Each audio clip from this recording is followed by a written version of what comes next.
Hello guys, ബാംഗ്ലൂരിൽ നിന്ന് നല്ല ഊണ് കയറ്റുന്ന ടൈമിലാട്ടെ എനിക്ക് ഡൽഹി ജാമിയ മില്ലിയയിൽ അഡ്മിഷൻ കിട്ടിയെന്നുള്ള മെസ്സേജ് ആയിരുന്നു.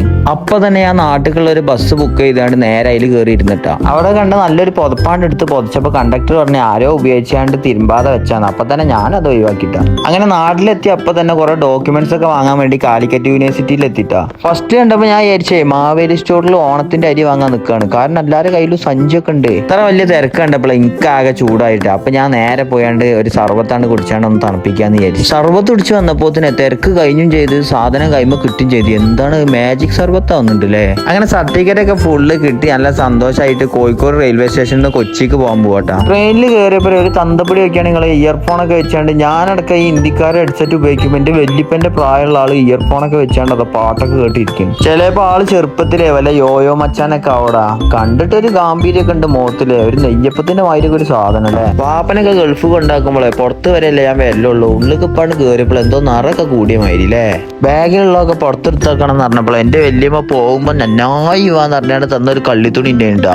അതൊക്കെ പാടെ എടുത്തച്ചപ്പോ നാട്ടുകാര് മുഴുവൻ നോക്കണോ. അതിൽ തന്ന നമ്പർ അനുസരിച്ച് ഞാൻ അവിടെ പോയി ഇരുന്നിട്ടാ. അപ്പൊ അതാ പള്ളന്റെ ഉള്ളിൽ നിന്ന് നല്ല ഒച്ചയും വിളി നായാട്ടും പായിച്ചിട്ടേ എന്തെങ്കിലും ഡോണറ്റൊക്കെ തിന്നാണ്ട് വിശപ്പെടുക്കാന്ന് വിചാരിച്ചപ്പോഴേ അവിടെ പോയി വില വെച്ചപ്പോ പോലും അറിയാം 150. ഞാനാണെങ്കിൽ കേൾക്കാത്ത മാതിരി കാട്ടിയാണ്ടും എല്ലാം അവിടെ നിന്ന് ഇങ്ങോട്ട് സ്കൂട്ടായിട്ടാ. ഫ്ലൈറ്റ് കയറാൻ നേരത്തെ റേഷൻ പീഡിയന്റെയും മാവേലി സ്റ്റോറിന്റെ മുമ്പിൽ വരി ഇന്ന് ശീലമായുണ്ട്. ഈ വരി എനിക്ക് വലിയ സീനായിട്ടൊന്നും തോന്നിയില്ല കേട്ടാ. ഫ്ലൈറ്റിന്റെ ഉള്ളിലേക്കാണ് കയറിയപ്പോഴേ നല്ല ലുക്കുള്ള ഒരു എയറോസ്റ്റേഴ്സിനെ കണ്ടിട്ടാ. ഓളാ തട്ടുവിട്ട് കഴിഞ്ഞ എൻ്റെ സാറേ പിന്നെ ചുറ്റുള്ളതൊന്നും കാണാൻ പറ്റൂല. അവള് തട്ടൊന്നും ഇട്ടില്ലെങ്കിൽ കാണാൻ എമ്മായിട്ട് ലുക്കല്ലേ. പേര് വൈശാലി നട്ട. ഞാൻ ഇങ്ങനെ ചോദിച്ചെന്നോ എന്നോട് ചോദിക്കാൻ നിൽക്കണ്ടേ. എനിക്ക് പിന്നെ ആരെ കണ്ടാലും ക്രഷ് അടിക്കുന്ന ഒരു അസുഖം ഉള്ളതുകൊണ്ട് ഇത് ഏതായാലും അറിയാതെ ക്രഷ് അടിച്ചോയിടോ. ആദ്യമായിട്ട് ഫ്ലൈറ്റ് കയറി നെളിയിൽ ഇങ്ങനെ ഇരിക്കാനിട്ടാ. അപ്പോഴാണ് ഫ്ലൈറ്റ് മേലോട്ടാണ് പൊന്തത്. മനുഷ്യനാണെങ്കിൽ മൂത്രയിക്കാൻ മുട്ടിയിട്ട് വയ്യ സമയം. അങ്ങനെ ഫസ്റ്റ് തന്നെ ഞാൻ പുറത്തൊക്കെ കാഴ്ച കാണാൻ വിചാരിച്ചിട്ടാ. പുറത്തൊക്കെ ഒരുമാതിരി LED ബൾബൊക്കെ കത്തിച്ചമാതിരി ഭൂമി ശരിക്കും ഉരുണ്ടിട്ടാണ് കേട്ടോ. അപ്പോഴാണ് ശരിക്കും വിശ്വാസമായത്. പണ്ട് സാറുമാര് പറഞ്ഞപ്പോ ഒന്നും വലിയ വിശ്വാസമൊന്നും ഇല്ല. പിന്നെ എന്തെങ്കിലും ഫോണിൽ റീൽസ് കാണാൻ വിചാരിച്ച് ഫോൺ എടുത്തപ്പണ്ട് എയറോപ്ലെയിൻ മോഡ്. ഏതായാലും കുറച്ചേരം ആ ഹെയറോസ്റ്റേഴ്സിന്റെ തൊള്ളേക്കൊക്കെ വിചാരിച്ചു. ഓളെന്തൊക്കെ കാര്യമായിട്ട് പറഞ്ഞിട്ട് അമ്മക്കത്തെ മനസ്സിലാവണില്ല. പിന്നല്ല മനസ്സിലാവണത് ഈ ഫ്ലൈറ്റ് എങ്ങാനും പൊട്ടി ണ്ടെങ്കിൽ ഈ സാധനം ഇട്ടാണ്ട് ചാടാനായിട്ട് നിങ്ങൾ പറയണെന്ന്. ഈ ഫ്ലൈറ്റ് എങ്ങാനും പൊട്ടി തെറിക്കോ. എനിക്കാകെ 22 വയസ്സുള്ള ഇട്ടാ. കല്യാണമൊക്കെ കഴിക്കാനുള്ളതാണ്. എന്താ കാട്ടുക. കുറച്ച് കഴിഞ്ഞപ്പോൾ ലൈറ്റ് ഓഫ് ആക്കിയപ്പോഴേ പുറത്തുള്ള LED ബൾബ് നോക്കിയാണ് ഞാൻ അങ്ങനെ ഇരിക്കട്ടാ. ഈ അടുത്തുള്ള എരപ്പ ജാതിയാണെങ്കിൽ മൈൻഡ് ചെയ്യണമില്ല. ഓൻ കാര്യമായിട്ട് എന്തോ വലിയ ബിസിയില്ല. പിന്നെ ഏതായാലും നല്ല സുഖത്തിലൊന്ന് ഉറങ്ങാൻ വിചാരിച്ചിട്ടാ. അങ്ങനെ ഫ്ലൈറ്റ് ഡൽഹിയിലെത്തിയിട്ടാ. എന്റെ കൂടെയുള്ള എല്ലാവരും ഇറങ്ങിപ്പോയിട്ട് ഞാൻ അങ്ങനെ കിടന്ന് ഉറങ്ങേണ്ട. ഈ ബസ്സിലൊക്കെ ഉറങ്ങണ മാതിരി എല്ലാവരും എന്നെ നോക്കി ചിരിക്കേന്. ഞാൻ ഈ ഒറ്റ ഓട്ടം. ഡൽഹി എയർപോർട്ട് കൂടെ എത്ര നടന്നിട്ടും പുറത്തെത്താൻ കഴിയില്ല കേട്ടാ. പിന്നെ തന്നെ നബിദിന പരിപാടിക്കൊക്കെ പ്രോത്സാഹന സമ്മാനം കൊടുക്കാൻ പറ്റണമായിരുന്ന പാത്രങ്ങളൊക്കെ ഇങ്ങനെ ഒട്ടിച്ച സ്ഥലത്തെത്തിട്ടാ. ഏത് ഭാഗത്ത് നോക്കിയാലും ആൾക്കാർ അങ്ങോട്ടും ഇങ്ങോട്ടും തല്ലങ്ങും പലങ്ങും പായി തന്നെ എങ്ങോട്ടാ പോണ്ടി അറിയില്ല. അങ്ങനെ അവസാനം പുറത്തെത്തി. അങ്ങനെ ജാമിയ മില്ലിയ സ്റ്റേഷനിൽ പോകാൻ വേണ്ടി മെട്രോ കയറിട്ടെ. ഈ സയൻസിലൊക്കെ ഉണ്ടാകുന്ന എക്സ്പെരിമെന്റ് പോലത്തെ മാപ്പ് ഇട്ടാ. 3-4 സ്ഥലത്ത് ഇറങ്ങി കയറി അവസാനം ഞാൻ അവിടെ എത്തി. പടച്ചോൻ ചില നേരത്തെ വന്നാണ് നേരിട്ടാണ് സഹായിക്കുന്നത് കേട്ടോ. ഞങ്ങള് അതാട്ടപ്പോ സംഭവിച്ചേ. ഞാൻ ജാമിയ മില്ലിയിൽ ഇറങ്ങിയാണ്ട് ഇങ്ങനെ നടക്കട്ടെ. റൂമറ്റാണെങ്കിൽ ഒന്നും കിട്ടണില്ല. എങ്ങോട്ടൊക്കെ പോകും. എനിക്കാണെങ്കിൽ ഉറക്കം വന്നിട്ട് ഇങ്ങനെ ചാവാനായിരുന്നു ഞാൻ. അപ്പതാ ഈ ബീഹാരി എൻ്റെ അടുത്ത് വന്നാണ്ട് അറബിയിൽ ഓരോ ചോദ്യങ്ങൾ വെച്ചിട്ടാ. ഞാൻ പണ്ടേ അറബിയിൽ കൈതപ്പുലി ആയതുകൊണ്ട് ഞാൻ നല്ല ഉത്തരാണ്ട് പറഞ്ഞേ. പിന്നെ കുറച്ച് കോമഡി അടിച്ച്. മൂപ്പർക്ക് ഏതായാലും എന്നെ നല്ല ഇഷ്ടപ്പെട്ടു. മൂപ്പര് എന്നോട് പറഞ്ഞു ഇജ്ജ് ഇന്ന് എൻ്റെ റൂം ഉറങ്ങിക്കോ പറഞ്ഞു. അപ്പോൾ എൻ്റെ സന്തോഷം മോനെ. മൂപ്പരെ കെട്ടിപ്പിടിച്ചൊരു ഉമ്മ കൊടുക്കാനൊക്കെ തോന്നിട്ടാ. പക്ഷെ ഞാൻ കൊടുത്തില്ല. കാരണം എന്താ വെച്ചാൽ മൂപ്പര് ആ താടിയൊക്കെ പാടെ എൻ്റെ മൂക്ക് കയറി ണ്ടെങ്കിലേ പിന്നെ തുമ്മിയിട്ട് ഉറക്കിട്ടൂല. മൂപ്പര് വലിയൊരു എഴുത്തുകാരനാട്ടാ. ഞാൻ അപ്പളാ അറിയണത്. മൂപ്പര് ഒരു അറബി നോവൽ എനിക്ക് വായിക്കാനും തന്നിട്ടാ. കുറച്ച് കഴിഞ്ഞപ്പോ എന്നോട് പറഞ്ഞു ആ ബുക്ക് ചെടുത്തോന്ന് പറഞ്ഞാണ്ട് എന്റെ പേരായ്മ എഴുതിയാണ്ട് ഇത് എനിക്ക് സ്വന്തക്ക് എന്ന് പറഞ്ഞാണ് എനിക്ക് തന്നിട്ടാ. ഇങ്ങോട്ടൊരു പാലട്ടാ നമ്മൾ അങ്ങോട്ടും ഒരു പാലട്ടാണല്ലോ. അതുകൊണ്ട് ഞാൻ മൂപ്പരോട് പറഞ്ഞു മൂപ്പർക്ക് ഏതായാലും കല്യാണപ്രായമായിരുന്നു. 30 വയസ്സെട്ടായിരുന്നു. ആളിപ്പോഴും കല്യാണം കഴിച്ചില്ല. ഞാൻ മൂപ്പരോട് പറഞ്ഞു നിങ്ങൾക്ക് ഇന്റെ ഒക്കെ കേരളത്തിൽ നിന്ന് നല്ലൊരു പെണ്ണിനെ സെറ്റ് ആക്കിയിരുന്നു. ആള് ബീഹാരി ആണെങ്കിലും കേരളത്തിൽ നിന്ന് കെട്ടി വിചാരിച്ചപ്പോ എന്താ പെണ്ണല്ലേ. രാത്രി നല്ല സ്വസ്ഥമായിട്ട് ഉറങ്ങിട്ടാ. പോവാൻ നേരത്തെ ഞാൻ മൂപ്പർക്ക് കയ്യൊക്കെ കൊടുത്ത് ഞങ്ങൾക്ക് പുതിയ കോളേജിലേക്ക് അഡ്മിഷൻ എടുക്കാൻ പോകട്ടെ. അപ്പൊ ഞാൻ അഡ്മിഷൻ എടുത്തിട്ട് കാണാം. ഡൽഹിയിൽ നിന്ന് നാട്ടിലേക്ക് സ്ലീപ്പർ ഇട്ടാത്തോണ്ട് ഞാൻ എൻ്റെ വല്യമ്മന്റെ തുണി തൊട്ടിലായി കെട്ടിയാണ്ട് ജനറലിൽ അതാ റീൽസും കണ്ട് ഇങ്ങനെ കിടക്കാൻ തുടങ്ങിയിട്ടാ. 2 ദിവസം യാത്ര ഉള്ളതുകൊണ്ട് ഒരു 10 രൂപ 5 സ്റ്റാറും ഒരു 2 കിലോ ആപ്പിളും വാങ്ങിയിട്ടാ. ഇതാണ് എന്റെ 2 ദിവസത്തെ ഭക്ഷണം കേട്ടാ. എന്റെ ഇപ്പത്തെ കോലം കണ്ടിട്ടേ നമ്മളെ നാട്ടില് അമ്മ കുപ്പിയർക്കാണ്ട് അമ്മ എന്ന് പറഞ്ഞ് വരുന്ന തമിഴന്മാരെ ലുക്ക് ഉണ്ടല്ലേ. ഒരുത്തം കണ്ടങ്ങള് ഇവിടെ അടിയിലൊക്കെ സ്ഥലം ഉണ്ടായിട്ട് ഓൻ ആ ബാത്റൂമിന്റെ അവിടെ പോയാണ്ട് കുട്ടിക്ക് മെസ്സേജ് അയക്കുക.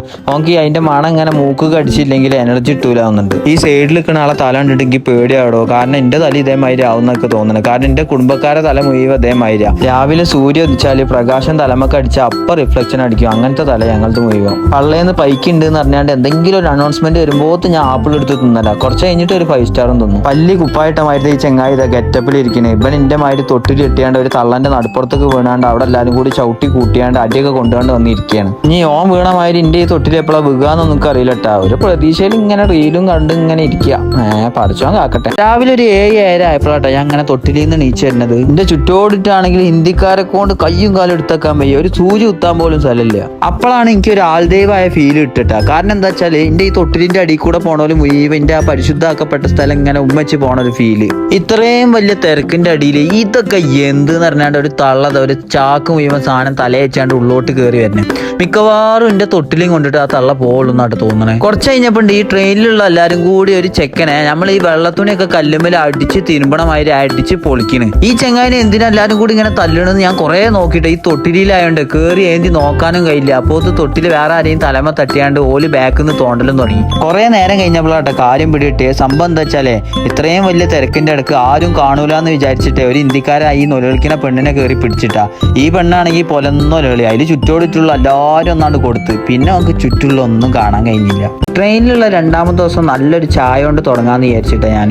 രാവിലെ ആയപ്പോ ഒരുത്തൻ കൈയിട്ട് ഇളക്കിയാണ്ട് കടലക്കാണ്ട് കൊടുക്കുമ്പോ മറ്റോൻ ഈ മക്കത്തുനിന്ന് കൊണ്ടുവന്ന കാരക്കൊക്കെ തിന്നണമാതിരി നേരെ എന്തൊരു ഉത്സാഹത്തോടെ തിന്നണ അറിയാം. അപ്പൊ എന്റെ കുട്ടി എന്തോ തേച്ചിക്കണമെന്നുണ്ട്. കാരണം കുറെ നേരമായി ഓനെ ഈ ഇരുത്തിരിക്കുന്നു. അങ്ങനെ മനസ്സ് വിചാരിക്കുന്നുണ്ടാവും. എന്നാലും ഓക്ക് ഇന്നെ എങ്ങനെ തേക്കാൻ തോന്നിയത്? ഇത്ര കാലം ഞങ്ങൾ പ്രേമിച്ച് നടന്നാണ്. ഇയാളെ ഫസ്റ്റ് കണ്ടപ്പോ ഞാൻ വിചാരിച്ചേ ഗോൾഡ് ഫിഷ് എക്കോടത്തുനിന്ന് ചാടിയാണ്ട് തലയൊക്കെട്ടിട്ടി വന്നാണ്. നേർക്ക് കണ്ണുറന്നാണ് നോക്കിയപ്പോഴാട്ടെ മനസ്സിലായത് അത് ശരിക്കും മനുഷ്യൻ തന്നെ കേട്ടാ. ഈ 2 ഏക്കന്മാർ എന്തോ ഒരു തട്ടിപ്പിനായിട്ട് ഇറങ്ങിയാട്ടാ. ഇവർക്ക് ഒരു 20 റുപ്യ എടുത്തു കഴിഞ്ഞാൽ ഇവര് മാജിക്കിലൂടെ എന്തെങ്കിലും സാധനം തരും. അതാ വല്ല പരിപാടി. ഈ പൊട്ടനാണെങ്കിൽ 40 റുപ്യ എടുത്തപ്പോൾ 5 റുപ്യന്റെ ഒരു മോതിരം അടിച്ചിട്ട് എന്നിട്ട് എനിക്ക് കാണിച്ചു തരുമോ മാജിക്കിലൂടെ മോതിരം അടിച്ചു തന്നെയാണ്. അപ്പൊ ഞാൻ പറഞ്ഞു എടാ കള്ള ലാഭായില്ലേ എന്ന് വെച്ചാൽ അതിനല്ല സന്തോഷമായിന്. മാജിക് മോതിരം കൈമിലിട്ടാണ്ട് ആ നെളിയിൽ ഇങ്ങനെ ഇരിക്കണ നോക്കി നിങ്ങള്. കുറച്ച് കഴിഞ്ഞപ്പോൾ മൂപ്പര് തമ്പാക്ക് സെറ്റ് ആക്കിയിട്ട്. അപ്പൊ എന്നോട് വേണമെന്ന് വെച്ചപ്പോൾ ഞാൻ വെക്കലില്ലായിരുന്നു. കേരളക്കാര് ഹാൻഡ്സും കൂളോ വെക്കലായിരുന്നു. മൂപ്പര് പറഞ്ഞ് തമ്പാക്കൊക്കെ തിന്നില്ലെങ്കിൽ ജീവിതത്തിന്റെ പകുതി പോകും. വെറുതെ ഒന്ന് പോക്കാൻ നിൽക്കണ്ടായിരുന്നു. പൊളിച്ചൊരു 5-5 ആയപ്പോൾ ബോഡിയൊക്കെ ഒന്ന് ഫ്രഷ് ചെയ്യാൻ വിചാരിച്ചിട്ട് ഞാൻ ഹൈദരാബാദിലെ സിക്കന്ദരാബാദ് എന്ന് പറഞ്ഞ റെയിൽവേ സ്റ്റേഷനിൽ ഇറങ്ങിയിട്ടാ. ഒരു മലയാളി ആയതുകൊണ്ടാണോ അറിയില്ല കേട്ടാ. എന്ത് വെള്ളം കൊണ്ട് ഉണ്ടാക്കിയ ചായ ആണെങ്കിലും ചായയാണോ നമ്മളവിടെ കണ്ടാലോ അത് കുടിക്കും. പുറത്തേക്ക് ഇറങ്ങിയപ്പോ ഫസ്റ്റ് വിചാരിച്ചതേ ഈ കടപ്പുറത്ത് ഈ സ്രാവിനൊക്കെ ഉണക്കടണമായിട്ട് ഓരോ സാധനങ്ങൾ,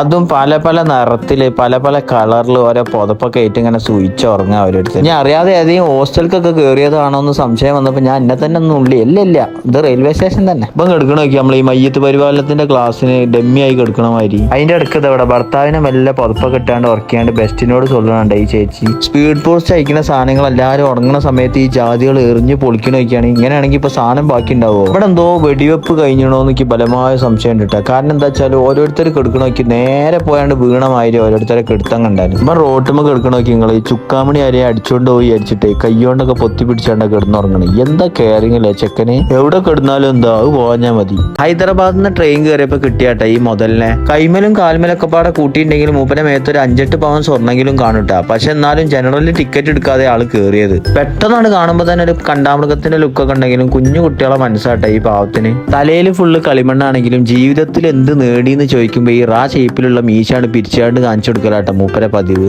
ആവേശത്തുള്ള രംഗണ്ണന്റെ ഏട്ടനാണ് നിങ്ങളെന്ന് വെച്ചിട്ടാ. കണ്ടാ ചിലപ്പോ ചായപ്പൊടി മൺസാരി മാതിരിയൊക്കെ ഉണ്ടാവും. അപ്പൊ മൂപ്പര് പറഞ്ഞത് ഇപ്പൊ നമ്മളെ ഗ്യാങ്ങിലുള്ളതാണ്. നിങ്ങളെ ഗ്യാങ് ഏതാന്നാണ് ചോദിച്ചപ്പോത്തിന് മൂപ്പര് ഫോൺ എടുത്താണ് കാണിച്ചത്. ഇതാണ് ഞങ്ങളെ ഗ്യാങ് ലീഡർ എന്ന് പറഞ്ഞാണ്. അല്ല ഗ്യാങ് ലീഡറെ കണ്ടിട്ട് തന്നെ പേടിയാണ്. എന്തായാലേ ഓന്റെ മേത്തുണ്ടല്ലോ ഒരു 10-50 കിലോ സ്വർണ്ണം. എങ്ങനെ ഇതൊക്കെ പാടിട്ട് നടക്കണെന്ന് ഓന്റെ ഗ്യാങ് ലീഡറെ കാണിച്ചു തന്നപ്പോഴേ ഞങ്ങൾക്കും ഉണ്ടോ ഗ്യാങ് ലീഡർ എന്ന് പറഞ്ഞാണ്ട് അടുത്ത ആള് വേറെ ഒരാളെ ഫോട്ടോ കാണിച്ചത്. പിന്നെ ഒരു 2 ആളും അങ്ങോട്ടും ഇങ്ങോട്ടും പൊല്ല അടിയായിട്ടാ. ഞങ്ങളെണ്ണ എത്ര ആളെ കൊന്നാണ്, നിങ്ങളെണ്ണ ഇത് ആക്കിയാണ്. അപ്പൊ മറ്റോന് നിങ്ങൾ ഇവിടുന്ന് അടി ഉണ്ടാക്കിനെ, ഞങ്ങൾ ഇവിടുന്ന് അടി ഉണ്ടാക്കിനെ. ഒരു പ്രത്യേക തരം ജീവിതം. മധ്യപ്രദേശിലെ ധർമ്മവാരം ജംഗ്ഷൻ എന്ന് പറഞ്ഞ സ്റ്റേഷനിലെത്തിയപ്പോ വണ്ടി ഇനി 3/4 മണിക്കൂർ കഴിഞ്ഞിട്ടുള്ള എടുക്കുമെന്ന് പറഞ്ഞിട്ടാ. അപ്പൊ ഞാൻ എന്തെങ്കിലും ഞണ്ണീറ്റ് വരാ വിചാരിച്ചാണ്ട് പുറത്തേക്ക് പോകട്ടാ. പ്ലാറ്റ്ഫോമൊക്കെ ഇറങ്ങിയ അപ്പം തന്നെ ഏതോ ഒരു ചെങ്ങായി പാന്റും ഷർട്ടൊക്കെ ഇട്ടാണ്ടുള്ള ഒരു പരസ്യത്തിന്റെ ഫ്ലക്സ് ഉണ്ട് കേട്ടോ. അതിന്റെ അടിയിൽ അതൊരുത്തൻ കിഷ്കിണ്ട കാണ്ടം കട്ടിയാണ് സുഖമായിട്ട് ഉറങ്ങണം. റോഡ് മക്കാണ്ട് ഇറങ്ങിയപ്പോ പച്ച സാരിട്ടാണ് 2 അമ്മമാര് നടന്നുകൊണ്ടാ. ഞാൻ ഫസ്റ്റ് വിചാരിച്ച എന്തോ ലീഗിന്റെ പരിപാടിക്ക് പോവാ. ഇവിടെ പാർക്ക് ചെയ്തിട്ടുണ്ടെങ്കിൽ ഫൈൻ 500 കിട്ടുന്ന എഴുതിയ ബോർഡിന്റെ അടിയിൽ അതാ ഫുള്ള് വണ്ടി ഇട്ടാ.